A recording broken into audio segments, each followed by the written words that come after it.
Brian S. Red, and of course, our friend from Temecula, Jay. How are you?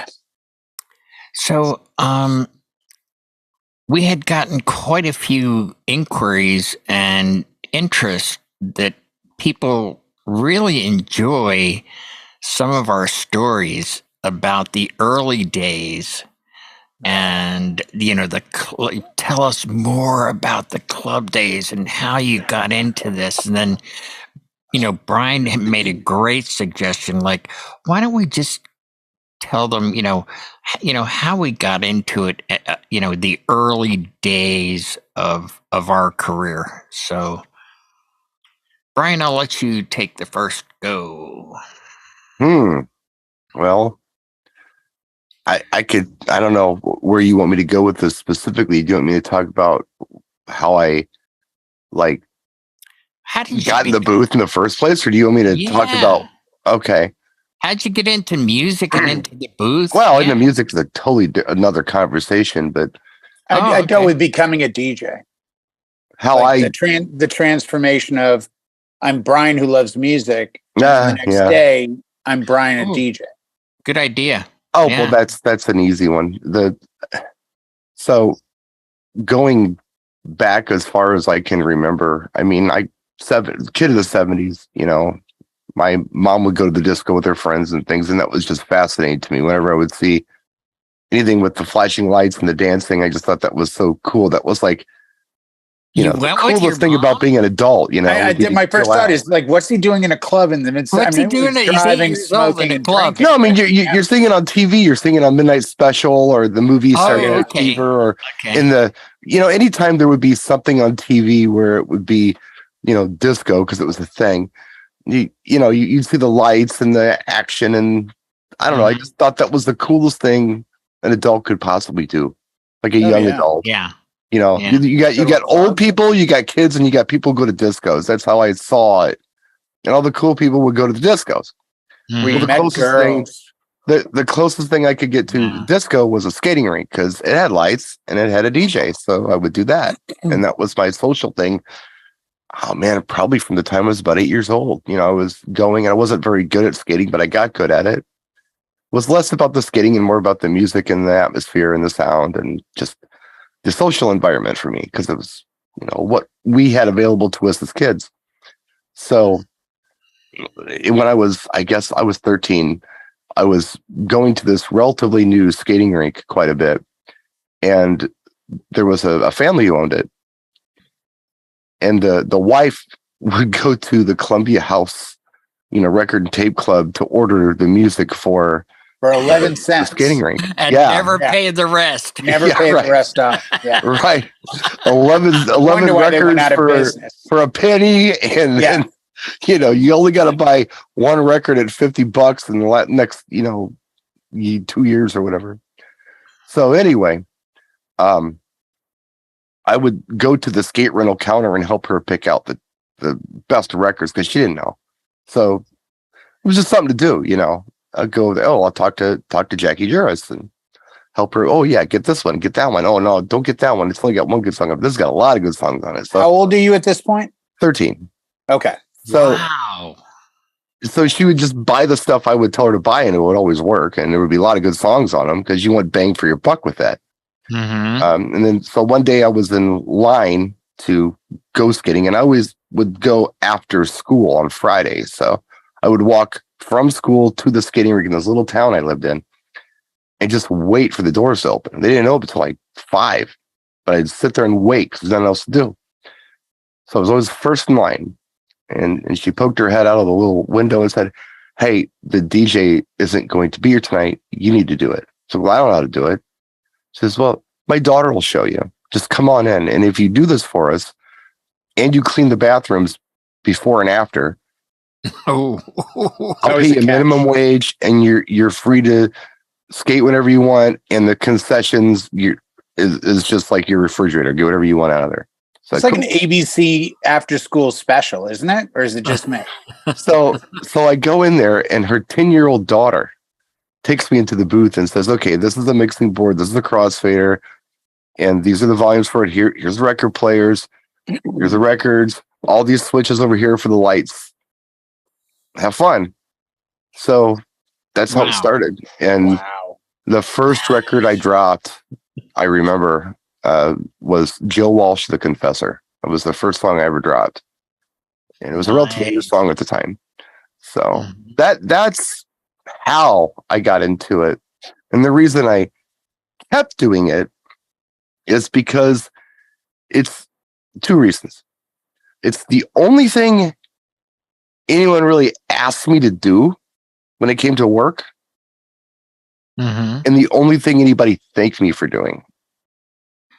I didn't get appreciation for working at the drugstore or shoveling crap at the horse barn or vacuuming as a janitor. None of those things ever got a thank you. But DJing, not only did they ask me to do it, but they thanked me for doing it. I to this day, as Jay is my witness, to this day, I have never looked for a job as a DJ. It's always come to me. And that's been happening since I was 13 years old. I can say the same thing. I didn't look for it. I'll go before Jay because we know he's going to go on a fork in the road. Mine won't be too bad. No. But might be shorter than mine. Well, I was, gosh, I think I must have been 8 years old when my uncle moved to New Jersey to look for work because, it was a dead town in Scranton. It was the Great Depression, Howie. Nobody should be ashamed of the fact that people were moving.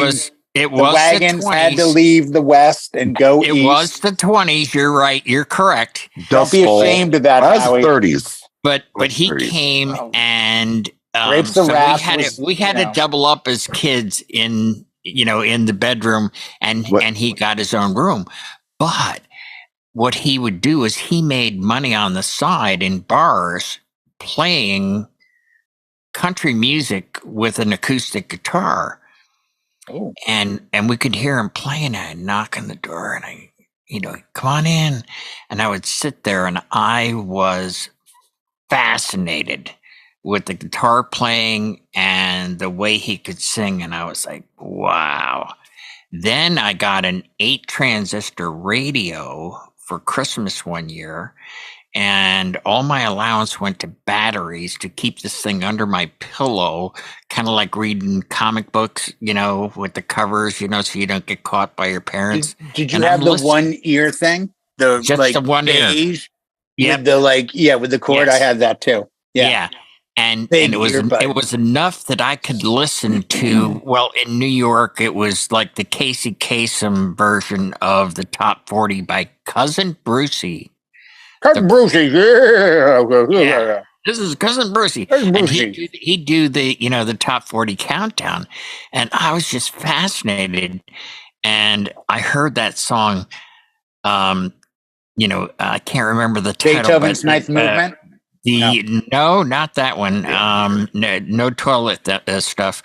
It was Downtown. How much is that doggy in the window? Oh, yeah, Downtown. Downtown. That's a good song. Things will be brighter when you're downtown. And I had this vision in my head. Oh my gosh. Yeah. Oh, that's what I want to do. I want to be a musician. So I took lessons and I became a drummer, and as an early teen played in different bands, church basements, the whole 9 yards. And I got a little older and I went to New York, and this is kind of parallel to what happened to you, Jay, out in LA. And I went to New York and I said, I'm going to be a star. Yeah. And then there's kids younger than me that were just doing ramadiddles, paradiddles, tripadiddles. I'm like, I was like, yeah, whoa, I better switch gears. So I did. And I went into lighting and sound and production because I had a background in theater. And I did that for a long time, and I actually had a multi-op where I rented out. I had 8 different lighting and sound systems that I could rent out for $200 a week. Bands were starting and breaking up all the time, but they would get a gig at a club and they needed a system. So they were willing to pay that money, $200 for the whole week, and work maybe 4 nights a week for $300. To them, it was a deal. To me, it was a cash cow renting out all these systems. Right. One night, after a few years of that, there was this Wednesday night where the owner of the club that I was the house light and sound guy at said, yeah, we're only going to have one band. They used to have 3 bands. One band would go off, there'd be another band start, in different stages. And he said, yeah, things aren't so good. We're going to only have one band. We need someone to play music in between. So that's what I did. And I used my actual analog mixing board for sound. And I had 2 cassette decks. And I would just fade in and out, no real mixing. And then a few weeks later, he's like, we're not having bands on Wednesday anymore. Can you play music all night and do lighting? And I'll give you $500. And I was like, $500 back then, in the late 30s, that was a lot of money, I bought a house every week. Yeah, right. So I was like, I didn't, I acted cool. I was like, yeah, I could do that. And I'm thinking in my head, I don't have to split this with 4 other guys, so this is cool. And that's when I morphed into DJing. And now I've come full circle where I do, very few events now as a DJ, because of my age and my health. But I'm back into the production part of it where I'll be going for 2 weeks, kind of like what Brian did, doing the tech work and, production and tech work. I'll actually be building, the lighting design and operating it. And so here I've come full circle, but I'm still in the music business. So that's awesome. All right, Jay. I genuinely won't go long on the kind of genesis of music, but much like the two of you, and we've talked about this on the shows before, the playing the parents' albums. And when I was 6, I got this little red AM radio. Back in 1970, AM radio was what FM radio became. Right. So in AM, and in Boston, it was WRKO. And the DJ there was this guy named Dale Dorman. He passed away a number of years ago, but he was one of those early DJs in Boston who was playing, you could hear Layla and Aretha Franklin and some local band and this and this. So music was always there. Then I think about 4th grade, I started playing the trumpet, played that into high school. And, as Brian and I have talked about, not having older brothers and sisters, I kind of hit that wall of how to be exposed to music. So a good friend of mine in high school, Rip, had an older brother. So he kind of fed us, Aerosmith and Allman Brothers and all that. And Rip got a Sears Silvertone guitar for Christmas. Oh, I remember those. And I just remember being so fascinated and I had to have a guitar. And the next Christmas, I got a red Wurlitzer. My mom had gotten a Winston acoustic. Like, it seems like 70s guitars were all named after cigarette companies. But we had this Winston acoustic guitar with, if you ever played guitar, action is the distance between the string and the fretboard. And on cheap guitars, it's like that. On a good guitar, it's like that. Yes. And, I would mess with this little thing in the house, but it never really became a thing. And then once I got to high school, that was it. I was locked and loaded, and I still play. And that's where I thought my career was going. Fast forward probably 20 years working in clubs. I never was a DJ driven guy like you guys. I never was in the dance scene. So I didn't know the names. When I worked in a nightclub in San Diego, as a bartender, but the DJ booth fascinated me. And I would go in there because they would play all this different music, and I would talk to the DJs.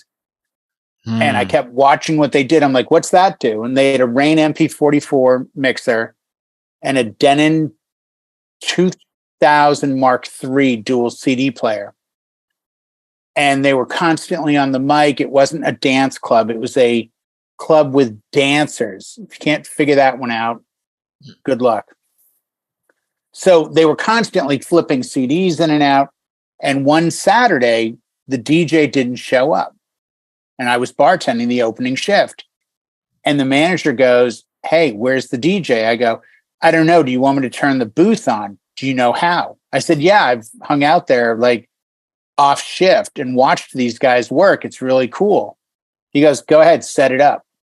And luckily the DJ had left his music there. So he had, remember the, was it Case Logic that had the soft, like 30 or 60 CD cases that you'd zip around and open?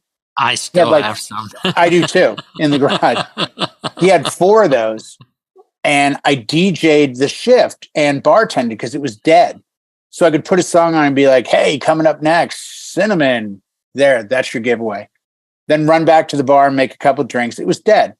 But at the end of the night, the manager goes, do you want to pick this shift up as the DJ? I'm like, seriously? He's like, yeah. So that was the beginning. That was 1995. And I started going to swap meets every weekend in the morning. Even if I was working, because they would open at like 7, and buying used CDs as fast as I could get my hands on them. And I learned the most important lesson early on. Play to the crowd. Even though I had people telling me what they wanted to hear, I eventually grew into a good enough DJ in that environment where I would say, I have 7 guys wearing Rolling Stones t-shirts sitting around the stage. You really sure we should go with Biggie and Tupac on this one? Let me just try this. And all of a sudden, when people started making a lot of money, they gave it over to me to say, just do whatever you do. So that was the beginning of it. In the skating rinks, I can even remember, now that you mention it, it's funny, it's thought of this. I'm thinking at the time, hey, let me play the new Wham song, or let me play the new Corey Hart song, or whatever. Ooh. And I could, but if I really wanted a response, and this is kind of full circle with UJ, it was freestyle electro. So I was doing freestylers, and I was doing Debbie Deb, and I was doing things like that, right. Trenier and Ellie Dream Team. That's how I know this stuff. That stuff got the best response. Right. That stuff got the really good skaters out, the little older than me who were fantastic at what they did and would do their pack jams and stuff around the floor. Yeah. But if I just played whatever, the kids who happened to be there skating with their parents might come out. But if I really wanted to get them excited, I played this other thing. Well, yeah, and that's the essence. Breaking in those songs, basically. Do what? Were you breaking those songs that you're talking about? Those were staples in that community. So okay. I didn't know it at the time. I learned it a little later on.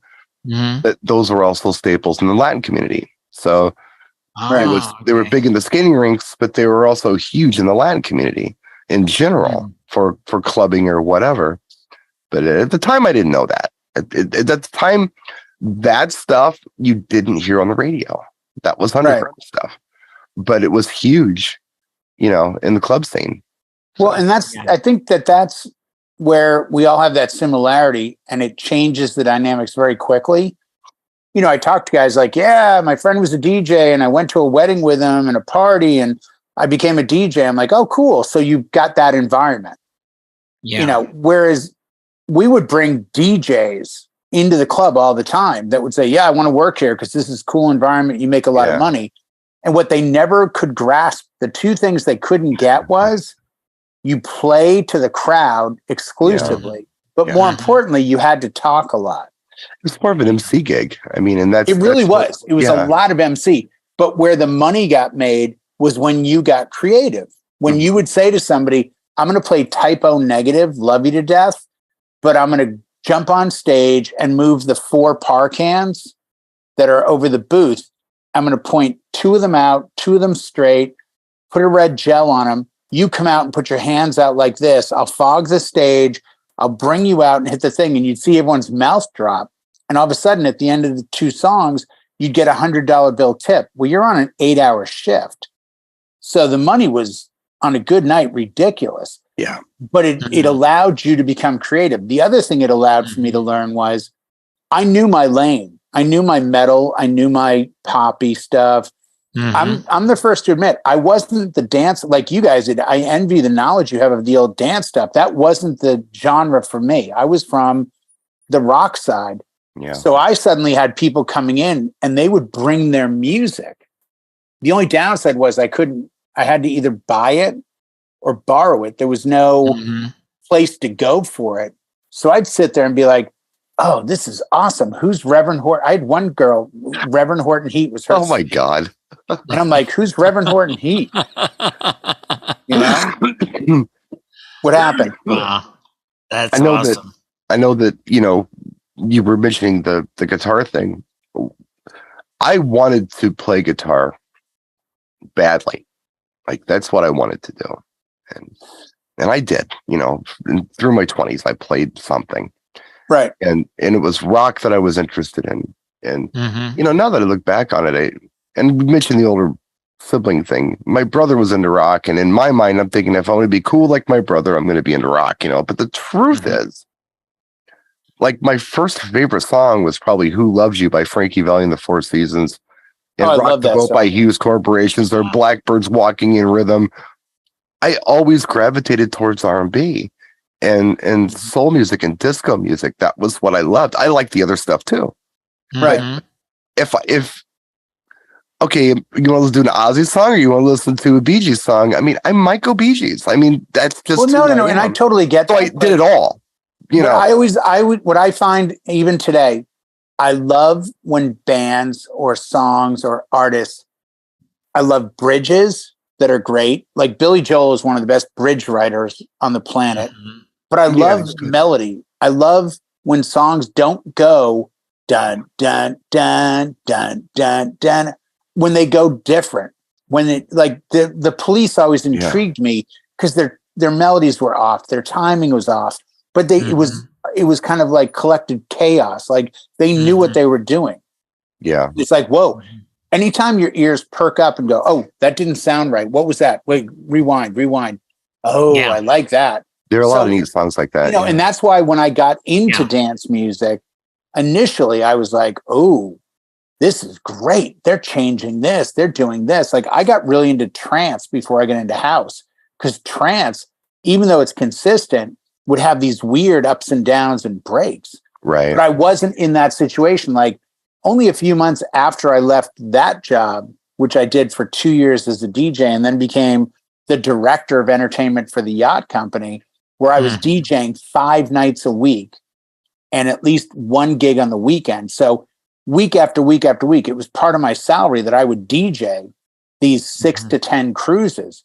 Well, I mean, you've got a new group in front of you every night and you got to figure out, okay, what can I do? Like what songs can I rely on? That's where I learned the, Unchained Melodies and the how to mix, Unforgettable into At Last by Etta James, because they mix. But the other stuff mixing, there's still I didn't get that into it till the club people start showing up, and I'm like, oh, this is wow, DJs are doing some cool stuff. That's why if you ever watch me, I can't do a crossfader. I've never learned how to work on that crossfader. We'll work on that. It's always been channels, but it's always just channels. Brian brought up a good point earlier about minimum wage, all you can eat at the snack bar and getting in skating. I can remember my first gig was they passed the hat in the church basement. And by the time we split it all up, it was $5 for the whole night. Jay, what was your first payment? $32.50 was what the club paid us as an independent contractor. And then it was based solely on tips. So you could have a night where you made $32.50 for 8 hours. or you could have a night where you made $500. Oh, very And good. Yeah, that's club stuff. And in the very beginning, it was super inconsistent. And I just had to figure out how to get ahead of it. And I figured out immediately, once it all came together, I figured out, oh, if I can make them money, they'll make me money. Right. Oh, okay. An epiphany. Well, and I did, I can't tell you the countless times I would say, look, I know Biggie Hypnotize would work for you, but just look out at the crowd. Just let me do one set for you. And if I fail, I'll never do it again. And I rarely ever, because I had eyes. I was blessed with vision. Play to the audience. Yeah. So I could play to the audience. And it was a great environment because that audience comes and goes very, very quickly. You turn those chairs constantly. So I didn't have the regulars of a club like, oh, we're here to see Jay. He's awesome. I never had that. I had to make that new audience want to stay because then they'd spend money and it would all trickle back to who DJ'd last night. The crowd was pumping. Jay did. Oh, okay. Let's get him on the good shifts. That's how you earned shifts back in my day. If the house, and that's what's funny now when club guys I see who have their head down and it's all about mash and mix and cool effects. And I'm just like, you're supposed to kill the floor once in a while. So they go drink, right? Right. What do you mean? No, I want to pack dance floor all night. I'm like, just trust me. Your owner and manager don't want to pack dance floor all night. They don't even care if they dance. They care if they drink. Right. And that was the thing. They cared if they tipped the dancers and drank. So you got to make a comfortable environment. And there would be nights where I would literally say to dancers, trust me, just get on stage, just trust me. And I would send them out because they didn't have to do much. But then they eventually would start to see where I was going and go, hey, what do you think about 9 Inch Nails? I'm like, okay, let me do this. Let me do this lighting thing. So I got to learn about sound, fog, lighting, where to mix things, when to talk, what to say, not to be too pushy. It was a great learning lesson. It really was. It really set me up for success. When I was 18, I started doing two different things simultaneously. I started doing, when I was 17, I started doing mobile stuff. I was almost 18 though. But when I was 18, I was not only doing mobile stuff, but I ended up in nightclubs, which was weird. It was a really interesting experience. And, the agents or, people who brought me in or whatever, they would always tell me, they said, well, they never ask you how old you are. All you got to say is old enough and leave it at that. Right. Okay. So, I wasn't supposed to be in there, but I was in there. Yeah. And it was, I wasn't mature enough to figure this out without actually experiencing it first. That things that work in the club aren't going to work at the wedding reception. So I would go to the club and I get very excited about what I was doing at the club. And I always got a really good response. And there was a rotation at many of the clubs that I worked at. I demanded more than anyone else did, and I got it. I said, well, I'm not going to do it unless I make more. And they gave it to me. So I always made more than anybody else, which was really cool. But then I would never work Fridays and Saturdays because they always had me booked up for weddings. And I would have this great experience at the club with a track or something. And I couldn't wait to play it at a wedding. And it would just bomb, Oh, you've done that too? Yeah. Oh, geez. It was just like how are they not picking this up? This is such a banger. Yeah. Yeah, right. I think that's the reason I made more money on that Wednesday is because when he said we're not having bands anymore, I said, okay, I'll be here tomorrow to take my lights and sound out. And he goes, no. Leave them there. I want you to, he was basically renting my equipment and hiring an inexperienced non-DJ just to play music. And like you said, I would play that rock and roll that they would dance to, but then I would go into country rock or what they call now yacht rock to drive them to the bar and get drinks. Yeah, rotating the floor of the room or whatever. Yeah. Rotating. It's sort of like the guys that you hear about, they're going to open for someone and they're all excited to crush it. I'm like, you realize as the opener, your role is to just start the night, not crush the night. Right. Like you're not there to put on a show. You're there to build a crowd up so that when the headliner jumps in, they can go to town. It's like, I'm sure it's going on today somewhere in this world. There's an opener that's playing the headliner's song. And it's like the sin of sins is if you're opening for Tiesto, don't ever play a Tiesto track. Right. Don't think it's a compliment. It's not cool.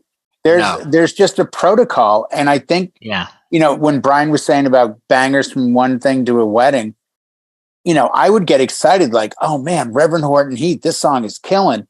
And go do a cruise or a wedding and be like, this would be a good time for this. And it would just be shambles. Be like, oh man, this is how is this possible? How are they not aware of this?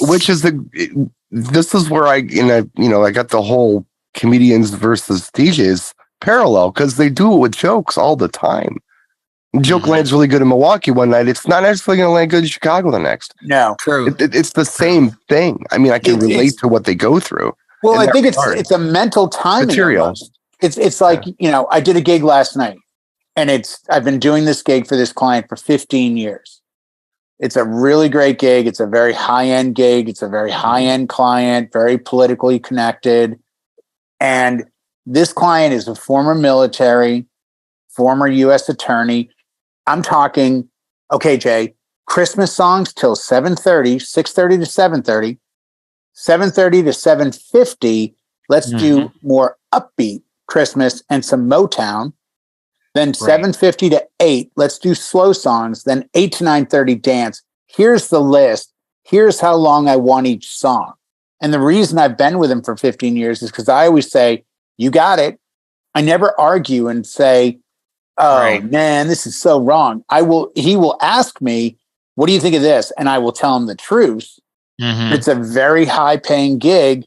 And last night I went to him at 7:50 and I said, they're not ready. I'm thinking 8:15. So let me do some slow and Motown, and 8:15-ish rolls around. He looks around, they're still chit-chatting. He goes, 8:30. I said, 8:30. Let's open with September by Earth, Wind and Fire. Sounds good. But I want Uptown Funk next. You got it. I didn't argue the mix. I just did it. 3 songs later, he comes running up to me. I got a full dance for him. He goes, have you played Uptown Funk yet? I did. Can you play it again? Of course I can. And I played it again. And they didn't care. This crowd is like 40 to 80. They just were having fun. But they petered out quickly. So at like 9:10, he's like, let's go back to Christmas. 9:25, play Donna Summer Last Dance. He's like, yes. Like, it's just, you have to know what your role is at that gig. You're talking about roller skating. I've never even been. I played hockey. There he goes. I skated forever. But I've never been to a roller rink. Michelle has. Like, they had them out here. If they had them in Boston, I didn't know about it.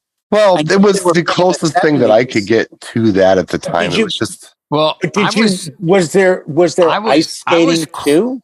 I was quite the roller skater in my day. I could dance roller skate. Yeah, me too. Yeah, see, that just never got on my radar because I would skate in the winter, but summertime, when I just for me personally, maybe. The thing I hated most is when the light came up above the so-called DJ and it says so-called, Brian. Make a note. So-called.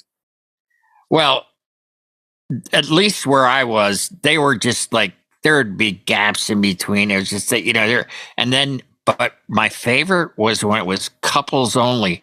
I'd ask a girl to dance and I'm skating backwards and around her. And I would just, otherwise you're holding hands with her. And that's kind of, everybody else was holding hands going around in a circle. You had to skate backwards. She's impressed by that. I became the guy that they wanted. I hope he asked me to skate with him.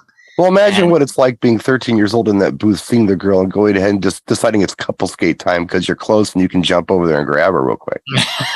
Nice. So you're just playing God, Yeah. Because I was floor guarding the whole time too. Yeah. Howie, when you were skating backwards, would her toga, would the wind blow it up, or was that not a thing? Or no, it just blew her skirt up a little bit, So So we've talked about some of the origin stuff and all that. It did get better. It got more glamorous into my 20s. Yes. Because back then, I think it's important to mention that being a DJ wasn't necessarily the cool guy thing. There were a lot of things you could be doing that were a lot cooler than that. If you're playing in a band, that was a lot cooler. If you were a big city club DJ, if you were like in a major market DJing downtown somewhere, you were cool. But if you were doing a wedding reception or you were doing a Best Western executive and you weren't cool, but that's where I cut my teeth as a teen, and people made fun of me, people I knew, you're not a real DJ. That's not cool DJing. Today, that's fine. But, back then, there was stigma to it. Yeah, a bit. And a couple things I just wanted to throw out there for anybody who's curious about the old days. Most places that I worked where I wasn't doing mobile stuff, when I was doing club stuff or lounge stuff or whatever, there was a library there that they had. So they had whatever for music, whatever they felt like what they wanted to be played, they had it there. So I remember one place that I worked, they had New Order Substance 87. It was there. And they had Dead or Alive, You Spin Me Around. It was there. And they had, several things. But what made you interesting was what you brought. So you could play the in-house library. You could do that. It was there. And it was intuitive, but if you really wanted to be cool and stand out, you bring something new to the table that nobody else has. It's not in the library. The Friday night guy doesn't have it. You have it. So when you're there, you can play that track. That wasn't a thing back then. Right. And not only did it need to be unique, but good, but so that was a cool thing that's kind of missing these days. You just don't see that as much.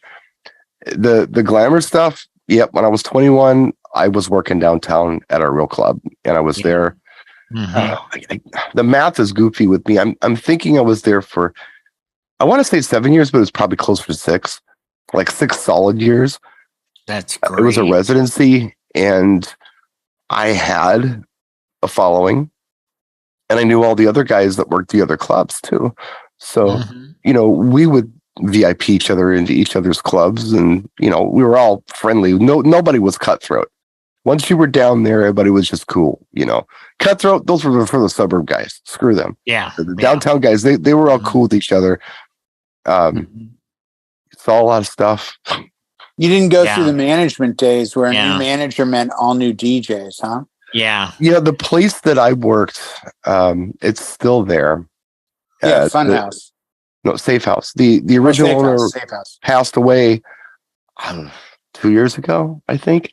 He opened it in 66, and he just passed away, and sold it to Marcus Corp, who owns like movie theater chains and hotel management groups and things. Right. So they're running it now. But at the time, the owner's nephew was running it. And today, the person who was the bartender and the person who was the bar back are managing the place. Same people. I know them. Oh, I could go in there today and talk to them. That was the thing, at least out here, where new management meant all the DJs were gone because they would bring in their DJs. And then around late 90s, early 2000, it became the DJs that had been around for 5 or 10 years were falling away. And these new 21-year-old punks were showing up who would take $100 a night plus a bar tab. The game I played from day one, the game I played from day one with any in-house residency, screw the management. I don't care about the management. I'm talking to the owner. Yeah. That was the game from day one. That was the game from skating rink to the first lounge I played to the first club I played. Yep. I went straight to the owner. The only exception to that rule was Safe House, because the owner was like this enigma that whatever. But never saw. I was in with his nephew. That was close enough. Yeah, so that was family. But I didn't mess with management. And in fact, there were a couple of times where management would get fired, new people would come in. I could tell you one story that's kind of cool. I was about 19, I guess. there'd been this guy who was managing this lounge that I was working at, this hotel. I got along with him okay, but not great. And he kind of looked like Johnny Rivers, the guy who did Secret Agent. Man, he kind of reminded me of him. Anyway, they used to bring in like blackjack tables for entertainment, not for real money, but you'd play for drinks and things. Like casino nights. Yeah, Just like a casino night, but just blackjack. Yeah. And they had this, they had a staff of blackjack dealers who would come in. It was like a side gig for them, kind of like a photo booth operator today, I guess, So maybe you'd have maybe 2 blackjack tables and you'd rotate these dealers. There was this blackjack dealer who was an immigrant from Poland. And he, I don't know. I don't know how old he was. It's hard for me to gauge that because I was so young. He looked old to me, had a gray beard, but he wasn't that old, I don't think. So he's like a nobody, right? He's bottom of the food chain. I'm higher than him as the DJ, right? Right. But I'm nice to all of these people, all of them. Have to be. His name was Wojtek. So Wojtek comes up to me one night and he says, "Can I ask a favor?" So what? He says, "Well, my son is getting married in Poland. So I'm going to Poland to my son's wedding." I'm like, "Oh, congratulations." He says, "Yeah, I have a problem. I need some Polish polka music. Do you have anything like that?" I'm like, "You know what? I do have some Polish polka music. I could loan you these records. You could take them over to Poland and play this at your son's wedding." He's like, "Oh, that'd be fantastic. Because we don't know where we're going to get this." No problem. So I give him a couple of records that will work for him. You got to, polkas are weird because some are Jewish, some are German, and that gets weird, right? Especially back then. Mm-hmm. So I give him stuff that's in Howie's day, that would have been really kind of weird. Yeah, right. You just so I give him what's appropriate. He goes to Poland. He comes back. He thanks me profusely. Like you, anything for you. Like, no problem, Wojtek. It was my pleasure. I hope your son had a great wedding. So, it was fantastic. 2 weeks later, the manager was fired kind of abruptly for some embezzlement stuff. And Wojtek was hired. Wojtek was hired as the manager, the blackjack dealer. Oh, nice. Wow. So now I could do no wrong. You're in now, man. Yeah, you're dead. Oh, man. So the moral to the story, I learned this at 19. The moral to the story is be nice to everybody. Yes. Don't go in there. Door up. Yep. Everyone. Be everyone's the guy friend. That does the bathroom. Everybody. From the bar back to the owner. Be cool. Yeah. Don't make enemies. Be cool with everybody. Respectful and nice. You never know. There's politics with this stuff. Oh, there was then, there is now. It's on a Monday, the bartenders will go to entertainment and say to their manager at food and beverage, who's above everyone else, and they say, "How was the weekend?" "I don't know, sales were kind of off. That DJ's kind of shitty." And that's it. You're done. Because all they know is dollar signs. Yeah. Versus when I was at the club a few years ago at the casino on Saturdays, if I didn't have a wedding, I'd go do a 3.5 hour shift there. And I would get a Monday email back from the head of entertainment who would say, "Hey, just want to let you know, sound guys love you. You're the fastest setup DJ we have. They said you were plugged into their rig before they could get off stage and get to the soundboard." I'm like, "Oh, thank you very much." Because I set up my gear backstage and just put it on a table and plug in 2 XLR and I'm done. Already got the laptop out, this and that. Excuse me. The bartenders really appreciate you mentioning any drink specials or, "Hey, go check out, Howie and Cheryl, our 2 bartenders tonight, either side of the room, yada, yada, yada." Because again, I just like you said, Brian, everyone in the club will tell their boss how their night went, and every boss has the same agenda. They want smooth and they want to make money. Jay, what you're mentioning, though, are all jobs that we have done on our way up. I've mentioned this so many times. So, I call it Bensoning. Yeah. So my final question before we put a fork in this is, would you change anything No. The only thing that I would change, No. I would change something. And it would just be a slight attitude adjustment, because you got to remember, I got into this early, real early. And I'm getting feedback from my peers, and I'm getting feedback from I'm observing what's happening. So you got to remember, guy, I was young, and I wasn't like getting cool points for a lot of this stuff as a teenage DJ. So I was looking at like the guy who owned the first multi-app that I worked for. He dressed weird, awkward, and his clothes weren't cool, and he was kind of dorky, It was kind of like a clown to me, And I was always trying to bring something a little more cool to the table, but in my mind, I'm thinking to myself, this guy's 30 years old. I have to find something else to do before I'm 30, because there's no way I'm going to become this guy.